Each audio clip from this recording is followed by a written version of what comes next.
বিজ্ঞান আর গুগলের যুগে, কম্পিউটার আর সায়েন্সের যুগে জানি অনেক, কিন্তু মানি কম। না মেনে শুধু জানার মাধ্যমে ইলমের মূল্যায়ন প্রতিষ্ঠা হয় না, আর আলেমে দ্বীন বনা যায় না, আল্লাহর কাছে চক্ষুওয়ালা হিসাবে নাম লেখানো যায় না। যেটুকুন জানে ওটুকুনকে মেনে তারপরে আলেমে দ্বীন হইতে হয়। জারির ইবনে আব্দুল্লাহ সাহাবী, নবী পাকের ইন্তেকালের মাত্র 6 মাস আগে কালেমা পড়ে মুসলমান হয়েছেন। হযরত জারির ইবনে আব্দুল্লাহ 6 মাস আগে মুসলমান হয়েছেন নবীজির ওফাতে। এই 6 মাস নবীজির সোহবতে কঠিন ভাবে লেগেছিলেন। আল্লাহর রাসূল সাল্লাল্লাহু আলাইহি ওয়াসাল্লামের কাছে যখন তিনি মুসলমান হয়ে বায়াত হইতেছিলেন, তখন আল্লাহর রাসূল সাল্লাল্লাহু আলাইহি ওয়াসাল্লাম জারির ইবনে আব্দুল্লাহকে মুসলমান বানায়া যে ওয়াদাগুলো করাইতেছিলেন, নামাজ পড়বা, যাকাত দিবা, হজ করবা, এই সকল ওয়াদা করাইতেছিলেন। শিরক করবা না, আর অপরের কল্যাণ কামনা করবা। আন-নুসহা লিকুল্লি মুসলিম। ইমাম বুখারী রাহমাতুল্লাহি আলাইহি এই নসিহতকে শুধুই মাত্র জারির ইবনে আব্দুল্লাহর জন্য নবীর নসিহত এটা বলেন নাই। ইমাম বুখারী বলেন এটা সারা দুনিয়ার মুসলমানের জন্য নসিহত।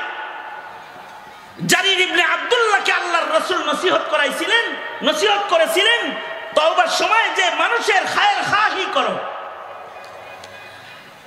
মুসনাদে আহমদের ভেতরে রওয়ায়াত আছে, উনি মানুষের খায়ের খাহির এই আমল করতে যায় উনি 300 টাকার জিনিস 800 টাকা দিয়েও কিনছে।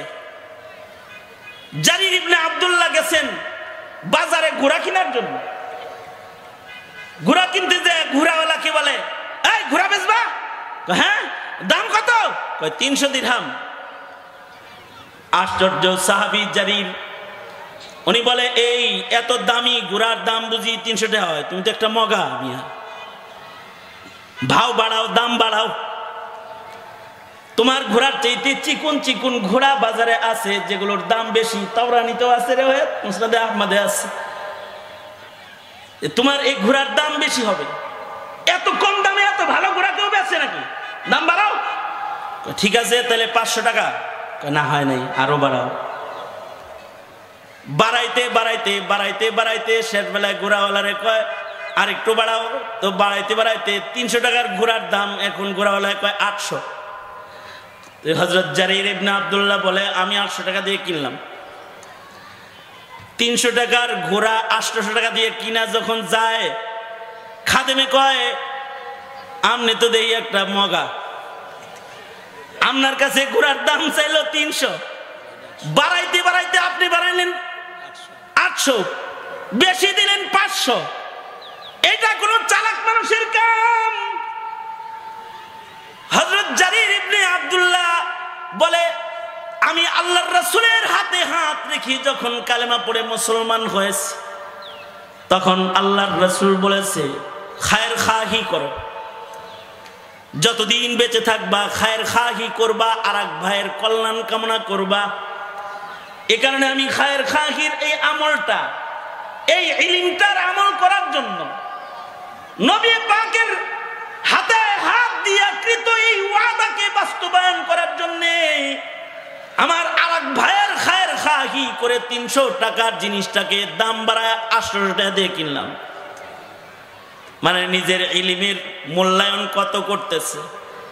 খায়ের খাহি করতে করতে 300 টাকার জিনিস 800 টাকা দিয়ে কিনছে। আনোয়ার শাহ কাশ্মীরি রহমাতুল্লাহি আলাইহি,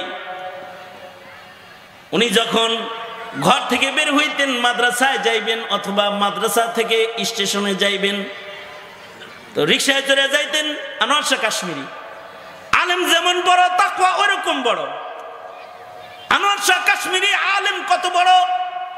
আলেম এত বড়, মাকতাবাতুন আযীমাতুন হাইয়াতুন নাতিকাতুন, চলতি ফিরতি একটা লাইব্রেরি। তিনি দারুল উলুম দেওবন্দের সব কিতাব ওনার মুখস্থ আছে। এত বড় একজন আলেমে দ্বীন, তাকওয়া কেমন? ইন্নামা ইয়াখশাল্লাহা মিন ইবাদিহিল উলামা। তাকওয়া অনেক উঁচু, এত উঁচু তাকওয়া যে ঘর থেকে মাদ্রাসায় যাইবেন, মাদ্রাসা থেকে ঘরে যাইবেন, অথবা মাদ্রাসা থেকে স্টেশনে যাবেন, রিকশায় চড়ে যাইতেন, রিকশায় ওঠার সময় এমন ভাবে দরদাম করতেন মনে হইতো যেন হুজুর খুব বখিল। জিগাই তো যাইবানি হিন্দুস্তানের রিকশা তো যে মানুষটা নিয়ে লয়ে যায়, যাইবানি কত? 8 আনা। হ্যাঁ জালেম, 4 আনার ভাড়া কোনোদিন 8 আনা হয়? স্টেশন যাইবানি কত? 9 আনা। হ্যাঁ 6 আনার ভাড়া কোনোদিন 9 আনা হয়? যা, তোমার রিকশায় উঠবো না। 3 টাকা বেশি চাইছে এই জন্য উঠবে না, 3 আনা বেশি চাইছে এই জন্য উঠবে না, 4 আনার ভাড়া 6 আনা চাইছে এই জন্য রিকশা উঠবে না। তাইতে আইতে আইতে আইতে একজন আসছে, এই তুমি যাইবানি স্টেশন যাইবানি? জামু হযরত। ভাড়া কত? কয় 4 আনা। হ্যাঁ তোমারটায় যাওয়া যাবে। তো 4 আনা ভাড়ায় সেম সেম ভাড়া চাইছে, ভাড়া যা সেটাই চাইছে। উঠা পড়ছে, স্টেশনে যায় হেরে দিছে 16 আনা, পুরো 1 টাকা দিয়ে দিছে। খাদেমে কয় হযরত দিলেন 1 টাকা, এত দামাদামি করে বকিলামি করলেন কেন? কয় না, দামাদামি করে একজন ভালো মানুষ খুঁজা বাইর করলাম।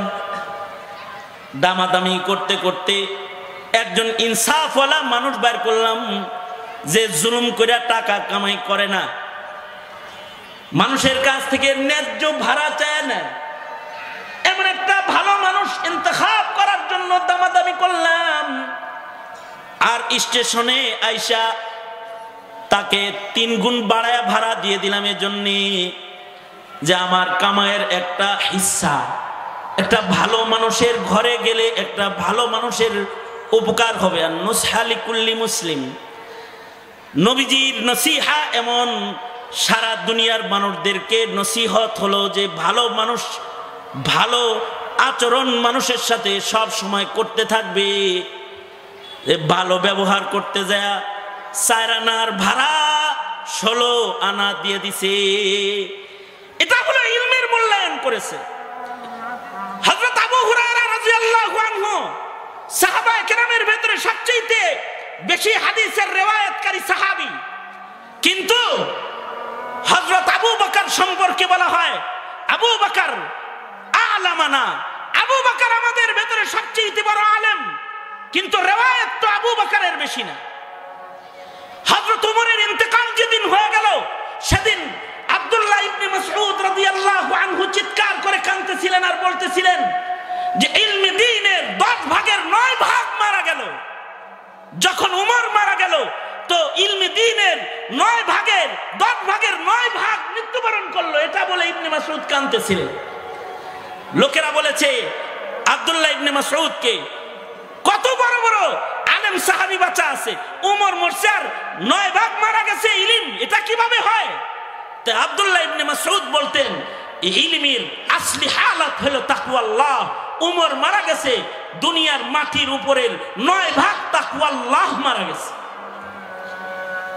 এত বেশি তাকওয়াল্লাহ ওমরের ছিল, খলিফাতুল মুসলিমিন হয়েও ওমরের তাকওয়া ব্যতিরেকে খেলাফত পরিচালনা শিক্ষা গ্রহণ করা যায় না। হযরত ওমরের তাকওয়ার বিবরণ এত বিস্তৃত, এত বেশি প্রশস্ত যে ওনার তাকওয়া, এটা জাতি যদি হুকুমত পরিচালনা করতে চায় তাহলে আল ফারুক, ফারুকের জীবনী পড়তে হবে, উমরের জিন্দেগি পড়তে হবে। হাজ্জাজ ইবনে ইউসুফ তখন খলিফাতুল মুসলিমিন, হাজ্জাজ ইবনে ইউসুফ ওই সময় ইব্রাহিম তাইমি রহমতুল্লাহি আলাইহি ভুল মামলায় গ্রেফতার হয়ে গেছেন। আমাদের অনেক সময় নামে নামে আরেকজনকে ধরে ফেলায় না আসামি। আমাদের 13 নম্বর সেক্টরের জুনায়েদ কাসিমি সাহেবরে যে মামলায় ধরছিল, মামলা হলো জুনায়েদ কাসিমি ব্রাহ্মণবাড়িয়া, কিন্তু পুলিশ ধরে নিয়ে গেছে ওনারে। ইব্রাহিম তাইমি রহমতুল্লাহি আলাইহি, উনার যুগে আরেক ইব্রাহিম ছিলেন, উনিও বড় মুহাদ্দিস, ইব্রাহিম আন-নাখাই। ইব্রাহিম নাখাইর নামে হলো মামলা। উনার বক্তব্যের কারণে ইউসুফ নারাজ ছিল। হাজ্জাজ ইবনে ইউসুফ আইন জারি করে দিল, যাও ইব্রাহিম নখীকে জেলখানায় আটকায় দাও। আজীব ইত্তেফাক, নামও দুজনের ইব্রাহিম, নামি মুহাদ্দিস, বাপের নামও এক। কারণ আগের যুগে ভালো নাম ঘরে ঘরে ছিল। হযরত ইব্রাহিম তাইমির বাপের নামও ইয়াজিদ, আর ইব্রাহিমের নখীর বাপের নামও ইয়াজিদ। পুলিশ যায় যে আপনার নাম কি? কয় ইব্রাহিম। বাপের নাম কি? কয় ইয়াজিদ। হাত করি পড়ো, বাপের নামও মিলছে, নামও মিলছে। কারণ আগে তো ভালো নাম ঘরে ঘরে ছিল। আব্দুর রহমান ইবনে আব্দুর রহমান ইবনে আব্দুর রহমান, আব্দুল্লাহ ইবনে আব্দুল্লাহ ইবনে আব্দুল্লাহ, মুহাম্মদ ইবনে মুহাম্মদ ইবনে মুহাম্মদ, দাদার নামও মোহাম্মদ, বাপের নামও মোহাম্মদ, নাতির নামও মোহাম্মদ। ভালো নামের ভিড়। এলাকায় মুফতি সাহেব একজন আছে, তার নাম ইব্রাহিম। বক্তা সাহেব একজন আছে, তার নামও ইব্রাহিম। মুহাদ্দিস সাহেব যিনি আছেন এলাকায়, তার নামও ইব্রাহিম। ইব্রাহিম নামের মুহাদ্দিসের অভাব নাই তখন। মুহাম্মদ নামের মুহাদ্দিসের অভাব ছিল না এক সময়। উজবেকিস্তানে একটা কবরস্থান আছে যেখানে হাজার হাজার মুহাদ্দিসকে কবর দেওয়া হয়েছে। 1700 মতো মুহাদ্দিসকে কবর দেওয়া হয়েছে এক গুরুস্থানে, যাদের সবার নাম মুহাম্মদ, এবং এদের সবাই লক্ষ হাদিসের হাফিজ। 1 লক্ষ করে হাদিস তাদের সনদ সহ মুখস্থ। একই গ্রামের বাসিন্দা, সবার নাম আবার মুহাম্মদ। 1 লাখ করে হাদিস মুখস্থ, নাম মুহাম্মদ।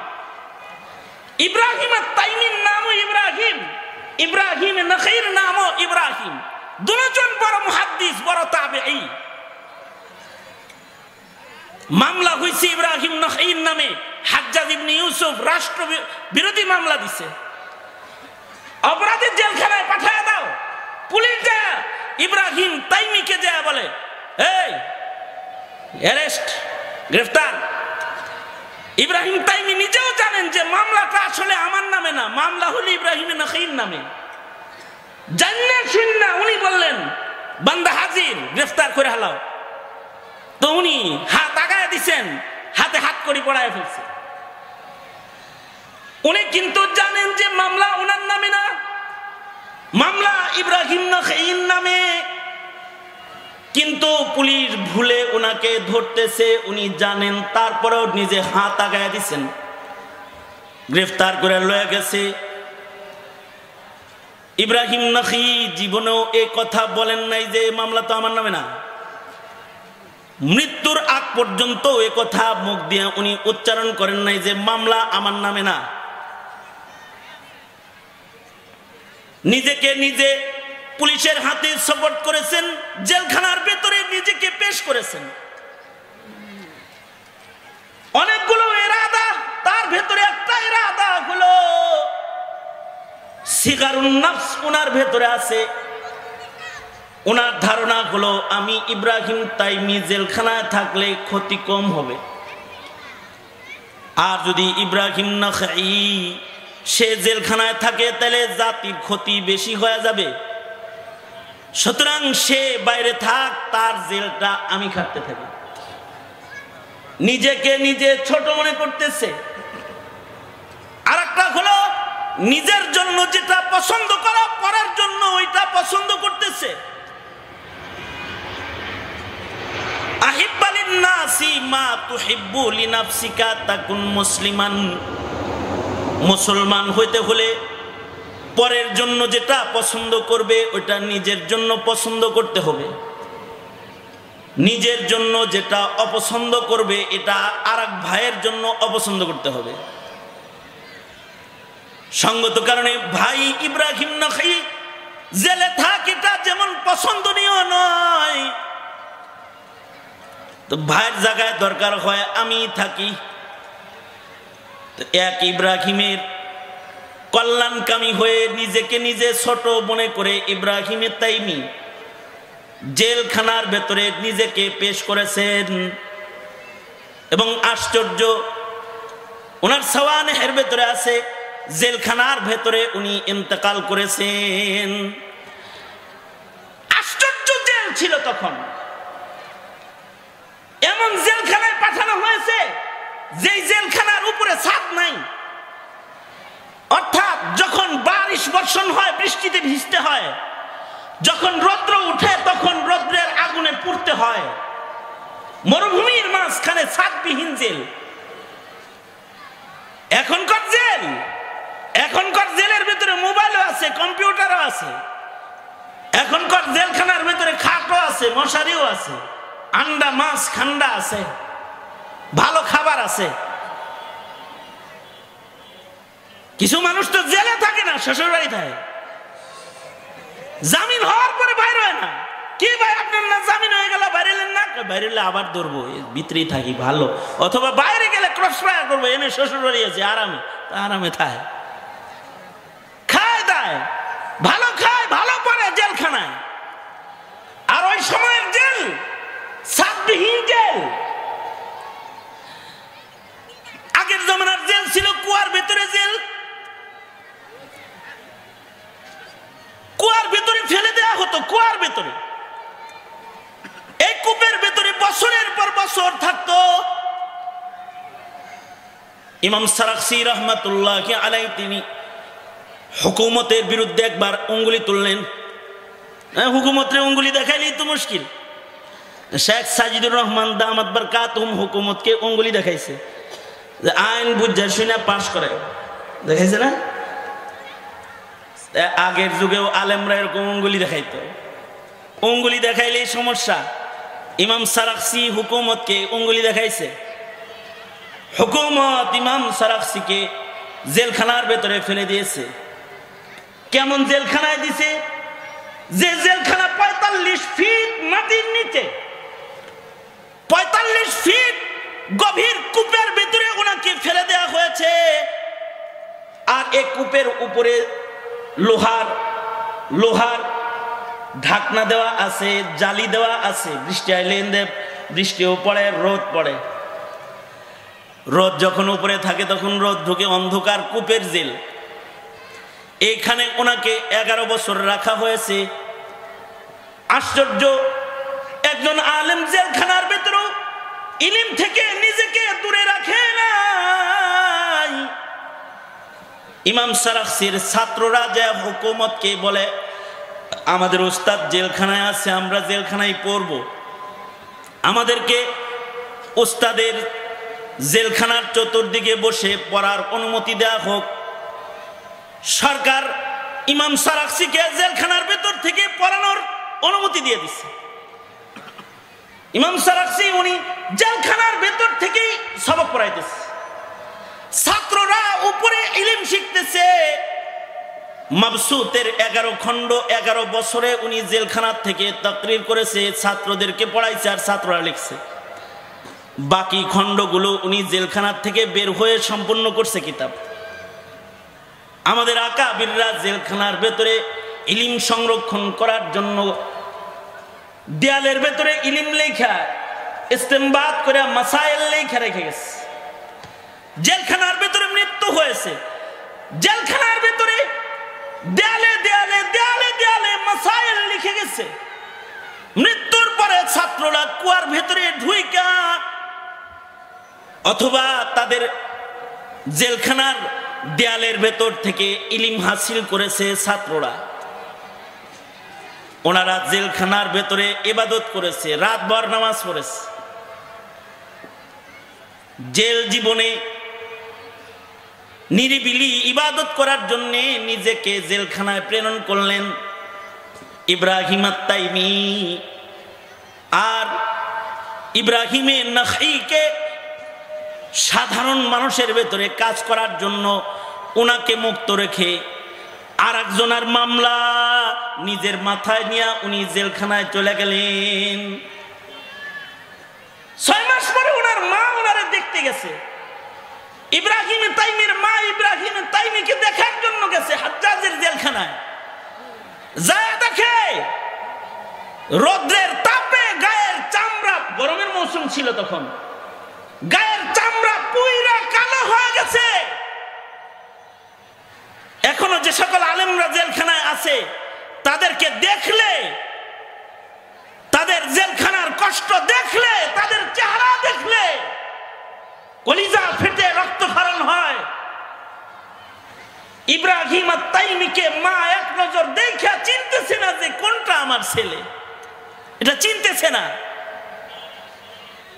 মা যা বলে, ইব্রাহিম এভাবে কষ্ট জেলখানায় তুমি করবে?